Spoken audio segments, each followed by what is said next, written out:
হাই everyone, মোৰ চেনেললৈ আপোনালোকক স্বাগতম জনালোঁ। মই আজি মাছ আৰু কুলঠি মাহৰ ৰেচিপি বনাই দেখুৱাম।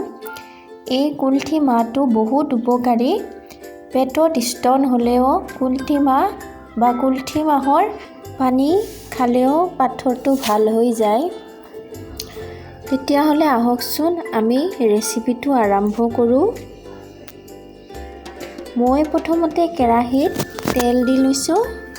তেলখিনি গৰম হোৱাত মই মাছকেইডোখৰ ভাজি ল'ম।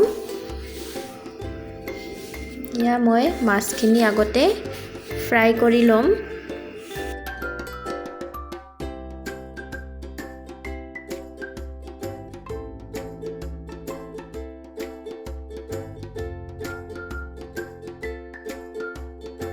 এতিয়া মই আন এটা ছাইডত ওলোটাকৈ দি দিছোঁ।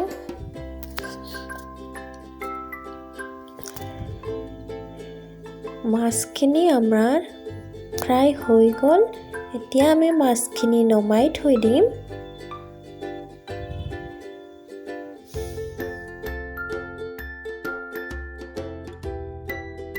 এতিয়া মই আদা নহৰুৰ পেষ্ট লৈছোঁ অকণমান, জলকীয়া 2টা লৈছোঁ কাটি, বিলাহী লৈছোঁ 4টা মিডিয়াম চাইজৰ আৰু পিঁয়াজ লৈছোঁ 2টা মিডিয়াম চাইজৰ কাটি, আৰু লৈছোঁ মই কুলঠি মাহ।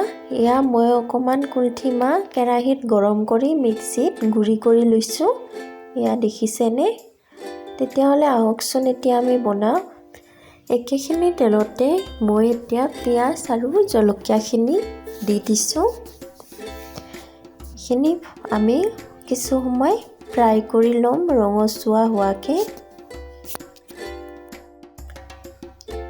আমাৰ পিঁয়াজখিনি হৈ গৈছে। এতিয়া আমি ইয়াত আদা নহৰু আৰু বিলাহীখিনি দি দিছোঁ।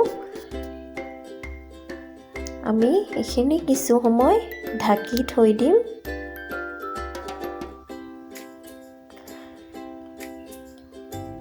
এতিয়া আমি ঢাকনিখন গুচাই দি চাম। আমাৰ বিলাহীখিনি নৰম হৈছে।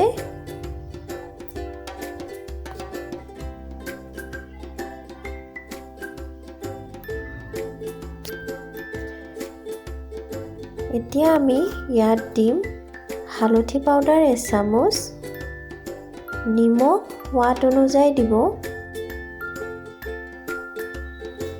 জিৰা পাউডাৰ 1/2 চামুচ দি দিছোঁ। এতিয়া আমি এইখিনি ভালদৰে মিক্স কৰি ল'ম। মই ইয়াত মছলা বেছি ব্যৱহাৰ কৰা নাই, অকল আদা নহৰু আৰু জিৰাহে দি দিছোঁ।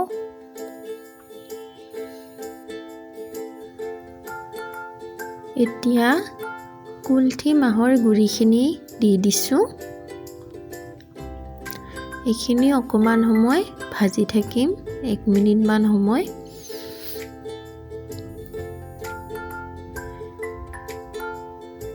এতিয়া অকণমান পানী দিছোঁ যাতে মছলাখিনিৰ লগত ভালদৰে মিক্স হৈ যায়।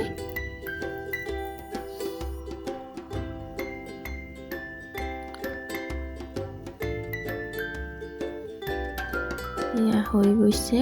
এতিয়া আমি আকৌ পানী দিম অকণমান বেছিকৈ।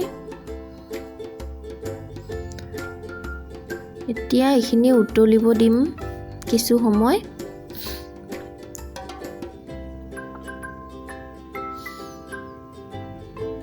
এতিয়া মাছখিনি দি দিছোঁ।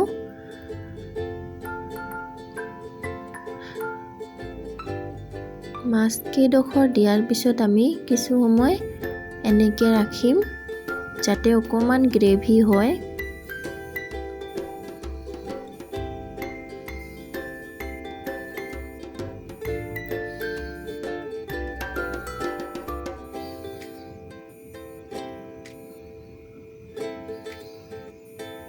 এনেকৈ খাই চাবচোন, বহুত টেষ্টি লাগে। ধনিয়া দিছোঁ মই লাষ্টত। এতিয়া আমাৰ এইখিনি হৈ গ'ল। আহকচোন চাওঁ, দেখিছেনে? বহুত ভাল হয় খাবলৈ।